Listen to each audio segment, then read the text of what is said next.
bonjour. Merci d'être avec nous sur BAM.news, Belgian Alternative Media, pour cette nouvelle émission de notre talk show. Aujourd'hui, j'ai deux nouvelles à vous annoncer, une bonne et une mauvaise. Alors la première, la bonne nouvelle, c'est ça. Oui, les coiffeurs sont revenus en activité, heureusement. Mon coiffeur était au bord des larmes, bien sûr, et au bord de la faillite, surtout. Donc, nous reviendrons sur ce sujet dans une prochaine émission. Et la mauvaise nouvelle, c'est que Philippe Claus continue son concours de avec les jeunes, avec la jeunesse, puisque nous allons parler aujourd'hui des jeunes et en particulier de la Boom 2, qui a eu lieu au Bois de la Cambre le week-end dernier. Avec nous aujourd'hui, Virginie Van Lierde, fondatrice de Trace ton Cercle. Bonjour. Qu'est-ce que c'est Trace ton Cercle? Alors Trace ton Cercle, c'est un mouvement citoyen qui a été créé il y a 3 mois, qui vient d'une colère de parents, une colère parce que nous nous rendions compte que nos jeunes étaient en train de sombrer, qu'ils avaient besoin d'avoir les liens sociaux qui sont indispensables à l'école et à l'université par exemple. Et donc nous avons décidé d'agir, de sortir de chez nous, d'aller tracer des cercles et de recréer du lien. Ok, merci beaucoup. Nous avons nos chroniqueurs et notre chroniqueuse. Je commence par Valérie Lemaître, qui est metteur en scène, artiste, scénariste, auteur, etc. Nous avons un petit nouveau, Pierre Chaudoir, qui travaille dans la communication. Oui, qui est polémiste aussi, polémiste Victor. Voilà. Polémiste Victor, merci. Donc voilà, nous avons fait l'école du rire ensemble, donc c'est pour ça que je l'ai fait venir. Et puis nous avons Marc-Henri. Tu es citoyen engagé, tu es entrepreneur dans l'informatique, mais citoyen engagé comme beaucoup de gens ici. Oui. Voilà, une petite humeur Je voulais juste dire un truc, une petite humeur. La presse a relayé en fait les propos de M. Claus, du bourgmestre M. Claus, la veille de la Boom, qui enjoignait les fêtards à ne pas se rendre à la Boom, car les soins intensifs étaient saturés à cause d'un incendie qui s'était passé à Anderlecht. Alors moi, la question que je pose à M. Claus, c'est est-ce donner l'injonction aux forces de l'ordre de taper sur les gens, de les matraquer, de les gazer et de les arroser avec des autopompes pour faire des blessés voilà, cette contradiction-là m'interpelle. Ah oui, je vois. Donc voilà, inquiète et choquée. Oui. Ok, Pierre. Ben, on a envie de dire une chose, il y a eu la révolution des œillères en 1974 au Portugal, ravi de participer à une forme de révolution des œillères. On essaye d'ouvrir, si ce n'est que les Portugais se battaient contre Salazar. Et nous, il n'y a pas de sale hasard dans ce qui nous arrive. Et quand j'étais gamin, j'adorais jouer à cow-boy indien. Oui. Je ne rentre plus dans mon costume d'Indien, mais je reconnais que le costume d'Indien qui a revêtu le cow-boy Claus ne me plaît pas du tout. Très bien, merci beaucoup Pierre. Marquant. Une petite humeur? Moi, rien de particulier. Je remets un petit peu de samedi, où d'ailleurs j'ai encore un petit peu perdu la voix, puisque j'ai essayé de convaincre les policiers de ne pas intervenir. Est-ce qu'ils t'ont compris? Ben, pas vraiment, non. Pourtant, je n'étais pas seul. Hein. On était quand même beaucoup à essayer de les convaincre. Merci beaucoup. Et puisque nous parlons de violence, regardons tout de suite cette petite vidéo. Mais vous rigolez ou quoi? Mais qu'est-ce que vous faites? T'es tout seul, t'as peur? J'ai la vidéo, Virginie. Ils ont tous abandonné? Virginie, on reste pas là. Ça va? Oula, c'était vous sur la vidéo? C'était moi. Oui. Et vous avez partagé cette vidéo sur Facebook? Alors non, j'ai décidé de ne pas la partager, mais elle a été filmée par une amie à moi qui l'a partagée dans le groupe ressources de Trace ton Cercle. Et les traceurs ont été très choqués de cette vidéo et ont décidé, eux, de la partager. Oui, c'est assez choquant. Qu'est-ce qui s'est passé exactement? Eh bien, je rentrais vers ma voiture. Donc, vous voyez dans la vidéo que je ne suis plus dans le bois. Je suis chaussée de Bruxelles. Il y a des jeunes qui sont à ce moment-là sortis du bois. Nous, on venait de la chaussée de Bruxelles. Il y a des jeunes qui sont sortis du bois en hurlant. Il y a des policiers qui sont sortis juste après eux, matraque en l'air, bouclier au poing, en hurlant aussi. J'ai vu plusieurs policiers s'approcher s'approchait d'une personne, commençait à le passer à tabac, et je me suis approchée pour essayer d'ouvrir le dialogue. Et donc à ce moment-là, certains policiers sont partis. Je me suis retrouvée avec un seul policier. Il y a eu un contact physique entre lui et moi. Et puis, je me suis retournée. C'est là que je lui dis « Je suis une mère » et c'est là qu'il me gaze. Ok. Qu'est-ce qui s'est passé dans l'après-midi ? Pendant ce début d'après-midi, les choses étaient extrêmement calmes. Il y avait des gens qui pique-niquaient, il y avait des jeunes qui buvaient un verre, il y avait des familles. C'était extrêmement bon enfant.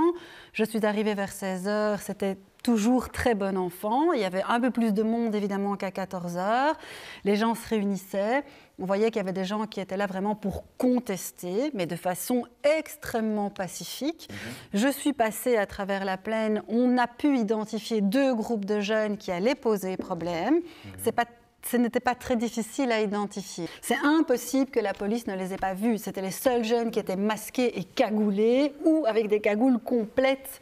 Enfin, encapuchonnés, j'ai envie de dire plutôt, ou avec des cagoules complètes. Avec un sac à dos aussi, et plutôt dans les tons sombres, avec des combat shoes, des trucs comme ça. Ah oui, on voyait bien qu'ils étaient différents des autres. Ils n'étaient pas du tout dans le tableau. Ils étaient différents des autres. Et donc nous, on est allé prévenir la police en disant, voilà, il y a 2 groupes là. La police a fait mine de ne pas agir. Nous sommes à ce moment-là montés. La police est arrivée en uniforme anti-émeute, mais anti-émeute, ils étaient encore plus harnachés que le 1er avril. Oui, d'ailleurs, je crois qu'on a des images justement pour voir ce genre, pour voir un petit peu ce défilé de la police. Voilà, on va passer ces images maintenant. Tous les jeunes ne sont pas des casseurs.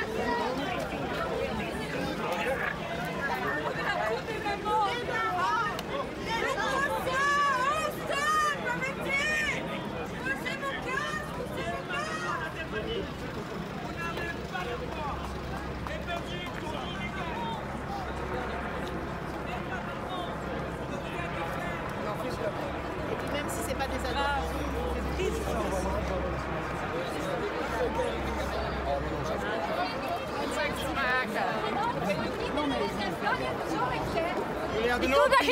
Jullie hebben kinderen.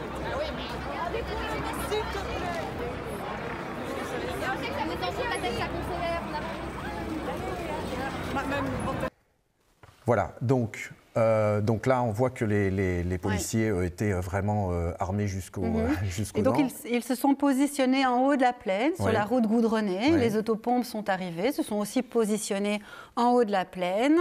Nous avons organisé un cordon de parents. Enfin, quand je dis nous, c'est les parents, c'est pas très ton cercle. C'est les gens qu'on voit là, tous les parents, c'est tous les gens qu'on voit en face aux policiers, c'est ça. Tout à fait. Et donc, nous avons organisé, nous avons participé en fait à un rassemblement de parents en leur disant c'est nos jeunes qui sont en bas. Parallèlement à ça, il y a des personnes qui ont été placées devant les autopompes. Aucune violence. Ceux qui se sont assis devant les autopompes. Oui, il y en avait qui étaient assis, il y en avait qui n'étaient pas assis. Mais voilà, les gens, on le sentait, les gens sont fatigués, les gens sont outrés de tout ce qu'ils vivent. Mais c'était extrêmement calme. Qu'est-ce qui s'est passé ensuite? Alors, il y avait des jeunes casseurs, il y avait des jeunes qui, eux, ne voulaient pas de violence envers les policiers. C'est pas ça qui a déclenché la charge de la police. Ah non, la charge était déjà déclenchée plus tôt. Le moment où ils sont intervenus parce qu'il y avait cette bagarre qui commençait. Et puis, eh bien là, on s'est tous assis par terre, on a vu ces policiers partir et on a tous pleuré. Moi, je suis hallucinée, choquée, que ce soit des parents, des citoyens, qui finalement prennent le rôle des politiques. Quoi. Moi, je vous dis bravo, c'est fantastique. Oui, non, moi je dis bravo, je dis quel courage. Merci. Marc, tu as une chronique peut-être? Oui. La politique du bourgmestre de Bruxelles est à l'image de celle du gouvernement. Plutôt que d'isoler les personnes à risque ou les malades, il préfère tout fermer et punir tout le monde. La justification officielle de l'intervention était qu'il y avait des personnes malveillantes envers les forces de l'ordre. Mais si les forces de l'ordre n'étaient pas intervenues, comme le dit Virginie, ces personnes seraient probablement restées les bras croisés. C'est effectivement la présence des policiers qui a fait que la tension a monté. Et ça, on le voit à chaque fois, en fait. Moi, je me souviens que, aussi pour la Boom 1, la tension a fortement monté d'un cran quand on a vu les camionnettes qui sont arrivées en nombre. C'est exactement la même chose qui s'est passée. Les policiers sont arrivés, la tension a monté. Ensuite, on sent bien que, dans le fond, ce que l'on veut, c'est intervenir de toute manière. Et ces casseurs ne sont en fait qu'un prétexte. Donc, comme les autorités savent que les mesures sont juridiquement tout à fait bancales, maintenant je crois que tout le monde est au courant, il fallait bien trouver une solution. Donc, et on en arrive en fait toujours bien au même problème, c'est-à-dire que les autorités demandent de respecter les règles alors que les autorités ne respectaient pas les règles élémentaires de l'état de droit. Le bourgmestre peut-il me dire ce qu'il se serait passé si les policiers n'étaient pas intervenus? Ils n'étaient pas venus, quoi. Visiblement, il n'en est pas capable, et c'est bien là le problème. Mais à mon avis, la question balance bénéfice-risque est loin d'être gagnée, ça c'est clair. Tout ceci, évidemment, mène à une incompréhension grandissante, car dans le fond, la plupart des gens qui sont là savent pertinemment que se retrouver à l'extérieur présente un risque très limité. Et une fois de plus, malgré de nombreux rassemblements, y compris la Boumain il y a plus d'un mois, il n'y a pas eu de reprise de l'épidémie ni en Belgique, ni dans la région Bruxelles-Sud. Alors, je veux bien croire que les autorités font tout ça pour notre bien, mais je leur dirai ceci.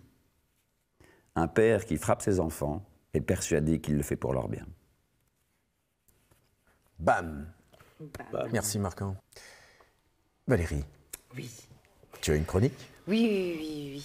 Je rebondis juste sur ce qui vient d'être dit, cette espèce de chaos. Parce que moi, j'appelle ça le chaos. C'est presque se demander s'il n'y a pas une volonté de créer ce chaos parmi les jeunes pour les rendre plus dociles. Je ne sais pas. Voilà, c'est des interrogations. Donc moi, il y a quelque chose qui m'a excessivement, encore une fois, fort choquée. C'était la veille de la boum. La presse, le parquet de Bruxelles a publié sur les réseaux sociaux, ça a été relayé par la presse, les visages de 4 jeunes ayant participé à la boum 1, comme des dangereux criminels ou des terroristes. C'est évidemment extrêmement choquant parce que, à part foutre la trouille aux jeunes... Pardon ? C'est ça, oui, ça c'est le but. Oui, mais le fait de les criminaliser, voilà, à part ce but-là, je ne vois pas d'autre but. Et ces jeunes traités comme de dangereux terroristes, alors que la violence policière est d'une telle intensité à la boum 1 et la boum 2, moi je parlerais plutôt de violence de l'État. Et c'est ces jeunes qu'on met comme ça en pâture, qu'on en pâture sur les réseaux sociaux. C'est extrêmement choquant. Si ça avait été mon fils, je ne sais pas ce que j'aurais fait. Voilà, c'est extrêmement choquant. Donc pour moi, c'est un palier en plus vers la violence de l'État. Et en plus, tu soulignes que ça fait appel à la délation. Donc on demande de dénoncer. Oui. Alors moi, la question que je me pose, c'est pourquoi ? Pourquoi ça se passe ainsi? Ça, c'est une question fondamentale. Je n'ai pas de réponse toute faite. J'essaie justement de réfléchir et j'en pose d'autres. Parce que pourquoi tant de répression et de surveillance sur les rassemblements? Est-ce que les politiques sont tellement loin dans leur prise de position autoritaire et liberticide qu'ils ne peuvent plus faire marche arrière? C'était une réflexion de Paul Lannoy qu'on a interviewé. C'est vrai que je commence vraiment à le croire. Ils sont piégés eux-mêmes dans leur autorité excessive. Est-ce que c'est parce que Bruxelles est la vitrine de l'Europe et que du coup on doit faire bonne figure par rapport aux injonctions de l'Europe? Enfin bon, au niveau de l'image, c'est pas bon ce qui se passe. Non, mais je veux dire, du coup, ils doivent montrer qu'ils sont autoritaires. C'est une question, j'ai pas de réponse. Oui, mais c'est clairement ça, à mon avis, c'est une question d'autorité. Voilà, c'est ça. Ou alors est-ce que c'est parce que... C'est ce que je disais au début de l'émission. Oui, tout à fait, il y a un problème de... Ou alors est-ce que c'est... J'ai encore une autre question, c'est la dernière. Est-ce que c'est parce que M. De Croo, qui quand même, je rappelle, fait partie du CEPI, qui est une excroissance de Davos, et de Gavi, qui est quand même une institution qui promeut le vaccin, doit montrer qu'il est le chef chez lui. Voilà, c'est des questions. Donc je terminerai juste par dire que quoi que l'on pense par rapport à ce que je viens de dire, pour moi, rien ne justifie cette violence excessive de la boum 1 et de la boum 2 qui me choque. Je les ai vécues toutes les deux très intensément et chaque fois je mets 24 heures à m'en remettre tellement je me demande si c'est le pays dans lequel je suis née. Voilà, rien ne justifie ça. C'est tout. Voilà. C'est dit. Voilà, les questions sont ouvertes, hein, Hugues, c'est juste ça. Et donc l'exemple de Virginie, il n'y a pas moyen d'avoir une démarche citoyenne plus pacifique que la vôtre, hein, Virginie? Non, je pense que c'est difficile d'être dans une démarche plus pacifique que la nôtre. Pour nous, c'était vraiment important de pouvoir aussi aller rencontrer les citoyens et les politiciens, de pouvoir se positionner en tant que citoyens inquiets. On est le plus pacifique du monde. Voilà, pour nous, on fait de la désobéissance civile, mais au sens noble du terme. Et je me souviens avoir parlé avec un politicien qui me parlait du parler vrai. Je pense que là, on en est loin. Les citoyens sont malmenés. Oui. Comment ça se fait qu'il n'y en a aucun qui réagisse face à cette montée autoritaire qui nous piège dans une espèce de chose où on voit le piège se refermer vers un totalitarisme? Comment ça se fait qu'il n'y en a aucun? Écolo, PS, la Vivaldi, il n'y a personne qui réagit. Pierre, tu as une chronique? Oui, on a envie de dire une chose, c'est que Philippe Claus a toujours dit qu'il aimait le rugby. Hein. Le rugby, on dit souvent que c'est un sport de voyous joué par des gentlemen, donc dans lequel il y a un respect de l'arbitre, dans lequel il y a un respect de l'adversaire, dans lequel il y a le respect de règles, puisque fatalement, c'est un sport qui est d'une violence extrême, et finalement dans lequel il y a relativement peu de blessés, il faut le reconnaître. Et donc on est dans ce contexte-là, on est un peu surpris. Philippe Claus a un pur produit du PS, hein, Roger Lallemand, Van der Velde, porte-parole de Elio Di Rupo, fidèle lieutenant Freddy Tillmans, où il devait tirer les chopes pour Freddy Tillmans. Il est devenu bourgmestre en lieu et place, et on sent que c'est un homme en ascension, voilà, et qui a envie d'aller loin. C'est un homme, je veux dire, Philippe, c'est un mec chouette, mais M. Claus, j'ai un peu de problème. Donc on est dans un contexte où on fait de la politique un peu rocco-siffredienne, on va dire ça comme ça. Donc il veut montrer qu'il en a une grosse, mais dans le service européen, il y a les deux petites boules aussi qui sont importantes, qu'on appelle les corones. Et là, je trouve que ça manque un petit peu, donc d'avoir justement de dire de ne pas monter au front. On ne l'a jamais vu. On ne l'a jamais vu aller au-devant des jeunes, ceux qui manifestent, les comédiens, etc. Moi, je n'ai pas vu, je n'ai pas le souvenir de l'avoir vu. Il a la carrure pour y aller, il faut oser y aller. Et l'homme politique, il est là pour ramasser des fleurs, mais de temps en temps, il les épine aussi. La Cycle for Freedom, pas très compliqué pour lui d'aller se balader en vélo. Il sera peut-être un peu houspillé, mais c'est un homme de dialogue, il pourrait y venir aussi. Et d'avoir dans ce contexte-là cet exemple. Gandhi a dit, pour convaincre, l'exemple n'est pas une des solutions, c'est la seule solution.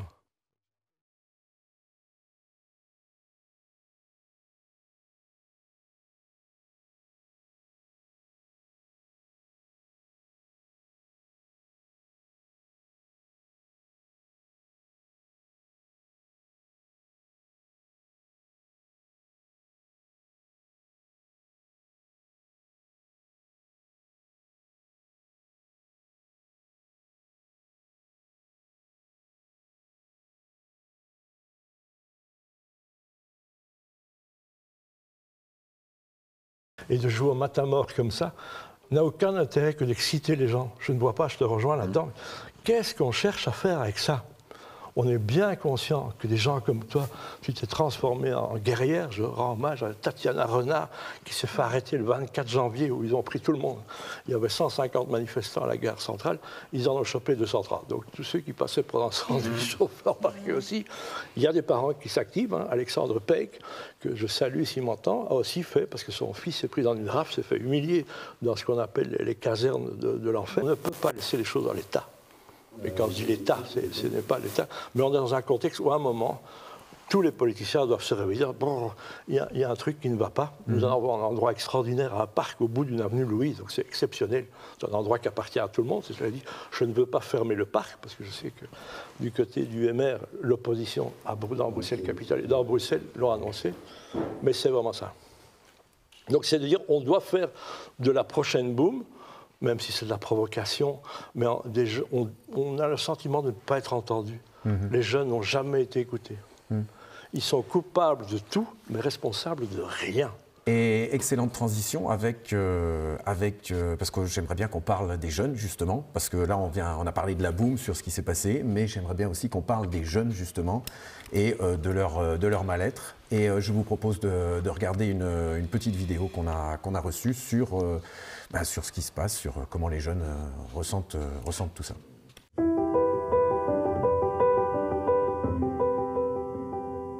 ils ont tellement de surcharge émotionnelle qu'ils ont besoin de vider leur sac ou de s'exprimer. Alors il y en a qui s'expriment en dansant, comme vous avez pu le voir, et puis il y en a d'autres qui juste ont besoin de vider leur sac. Il y a des jeunes qui se retrouvent complètement démunis, même en termes d'estime d'eux. Donc moi je fais tout un travail avec eux justement pour qu'ils se sentent mieux dans leur corps, mieux dans leur tête.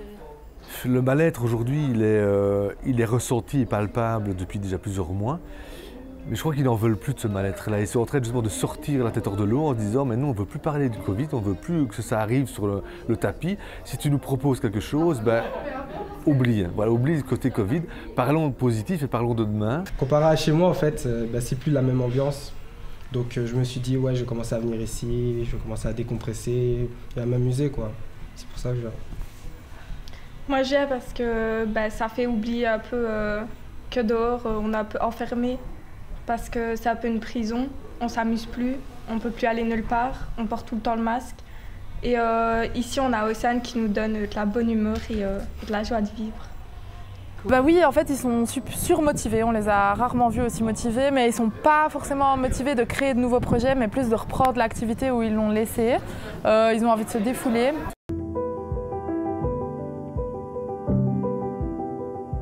De la bonne humeur. Ouais. Du bon temps, quand il fait beau, c'est trop bien et tout. Ouais. Le mot positif doit être vraiment en gras dans cette période compliquée. Voilà, clairement. La jeunesse fait partie de la solution et je reste quand même persuadé, avec plein d'autres collègues, que la jeunesse fait partie de la solution. Et qu'on ne peut pas réfléchir les solutions sans eux, on ne peut pas les tenir à l'écart, on est obligé de les inclure, sinon on est complètement à côté de la plaque.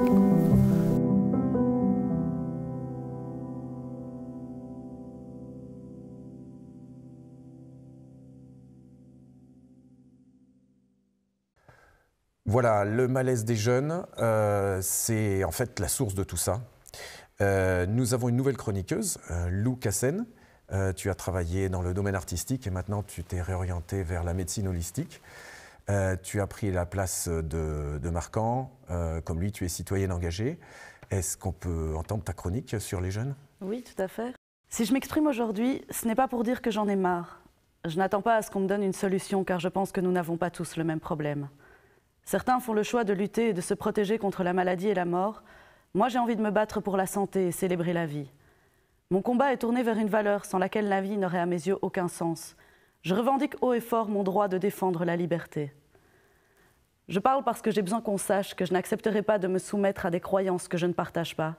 Je n'attendrai pas sagement enfermer chez moi un vaccin. J'assumerai alors et je prendrai mes responsabilités quant aux conséquences qu'impliqueront ma décision d'être prête à mourir si cela signifie de pouvoir vivre libre. Je ne me place pas en juge, je ne cherche pas de coupable, car je ne veux pas créer de victime. Ce texte est une invitation à reprendre nos responsabilités individuelles concernant le mode de vie que nous désirons mener. Je tends la main à toute personne désireuse de ne pas vivre dans un monde où seul le travail économiquement rentable est mis à l'honneur et où toute forme de divertissement est catégorisée de superflu. Maintenant, à vous les jeunes, j'ai quand même envie de dire quelques vers, parce que la poésie, ça rend le réel moins vulgaire.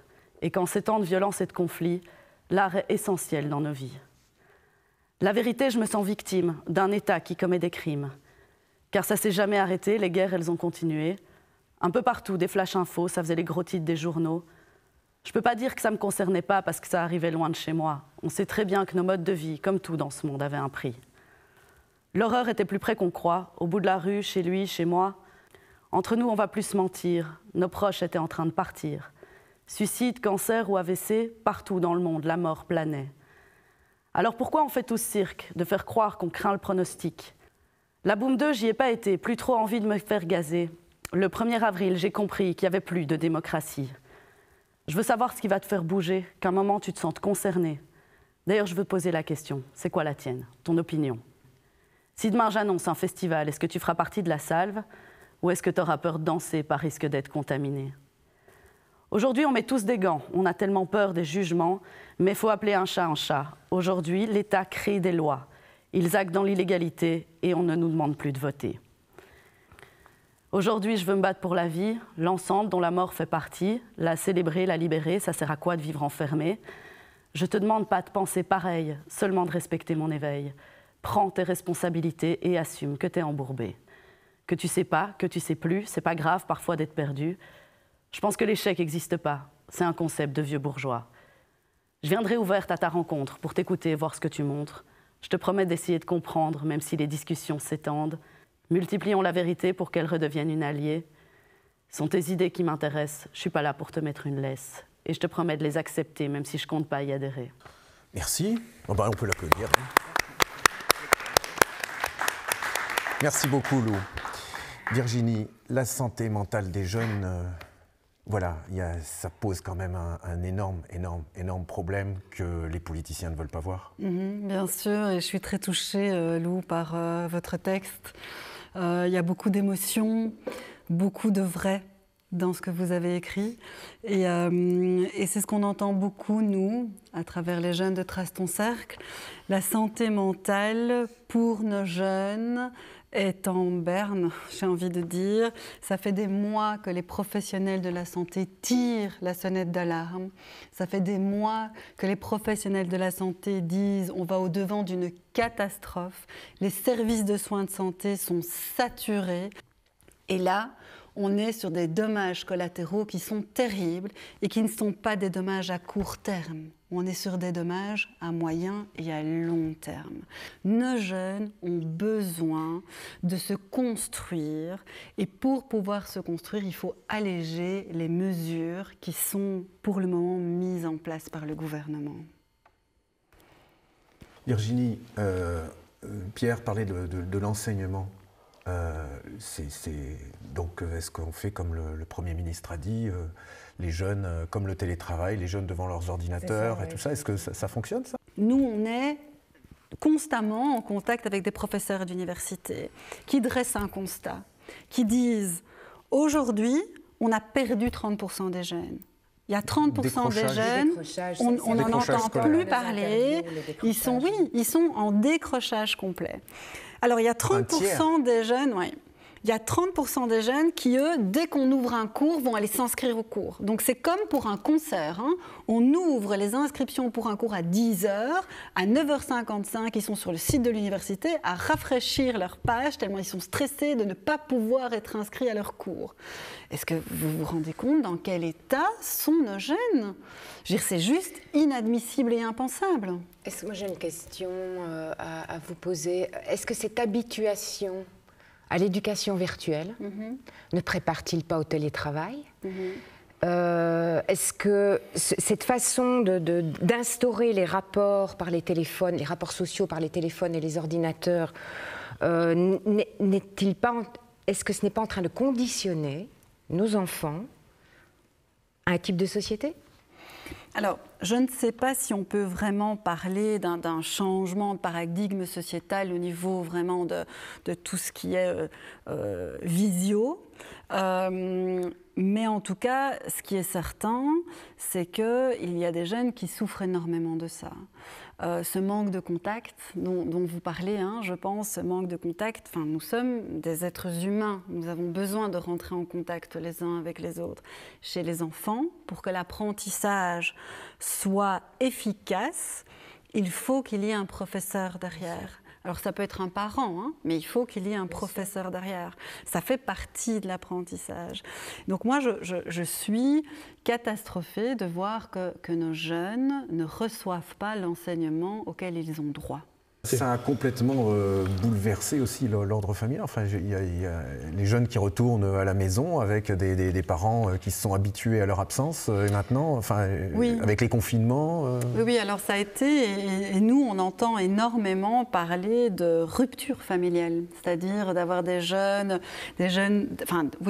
adultes qui étaient par exemple en côte, qui pour une raison X ou Y sont revenus au sein de leur famille et qui en fait, c'est difficile. Je veux dire, ils se retrouvent face à des parents qui télétravaillent, qui sont eux-mêmes stressés par leur boulot, qui peut-être ont perdu leur boulot, qui peut-être sont dans l'oreca, ils sont dans une grande souffrance aussi. Ils peuvent pas avoir papy et mamie parce qu'ils sont des dangers. Pas avoir papy et mamie. Ils adoptent les relations. Parce que c'est à cause sont d'eux. Très importants, voilà. Et donc, en fait, ça, c'est vraiment, nous, on le voit, il y a vraiment de plus en plus de jeunes qui sont en rupture familiale et ça nous interpelle. Et puis, je ne parle même pas de la violence intrafamiliale. Je veux dire, on est confronté quand même à une hausse des violences intrafamiliales de façon assez spectaculaire.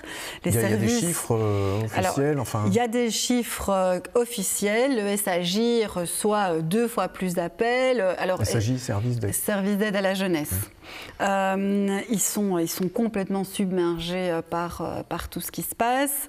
Nous, on est vraiment très inquiets de savoir qu'il y a des enfants et qui sont face à des parents qui sont aussi en grande souffrance. Il y a un point qu'on n'a pas encore évoqué, c'est le sport. Le sport fait partie de la bonne santé. Et que fait le gouvernement? Il nous empêche de faire du sport. Il y a quand même quelque chose que je ne comprends pas. L'année passée, on pouvait faire du kayak. Sur les étangs du bois de la Cambre. Donc on nous parle, on nous dit, et même nos jeunes, le nombre de jeunes qui ont pris du poids, le nombre de jeunes qui se retrouvent en malaise. Non, mais moi, je plaide coupable aussi, donc tout va bien. Virginie, regardez la caméra. Est-ce que vous avez un message à notre Premier ministre ? À notre Premier ministre? Oui, bon, c'est pas qu'à Philippe Claus, mais ou aux politiques, ou aux députés. Qu'est-ce que vous leur diriez pour les jeunes? Alors, cher Alexander De Croo, sortez de chez vous. Allez rencontrer les jeunes, allez les entendre. Ils ont des choses à vous dire et surtout, ils ont des solutions. Mettez-les à la table des discussions. Mettez-les à votre table pour qu'ils puissent donner leur avis. Ils font preuve d'une créativité absolument incroyable. Ils sortiront peut-être de cette résignation pour à ce moment-là devenir acteurs de la vie future. Merci.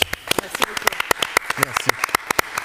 Ce samedi, on avait HK et les Saltimbanques. On avait HK et moi je voudrais qu'on fasse preuve d'un peu de spontanéité. Je trouve que ça manque ces derniers temps.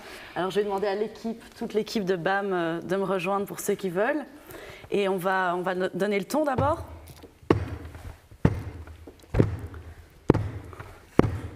Trois, 4. Nous, on veut continuer à danser encore, voir nos pensées enlacer nos corps, passer nos vies sur une grille d'accord.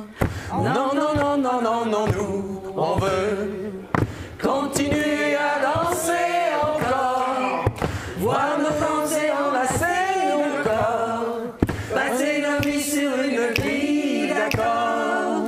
Nous sommes des oiseaux de passage, jamais dociles ni vraiment sages, nous ne faisons pas allégeance à l'aube en toutes circonstances.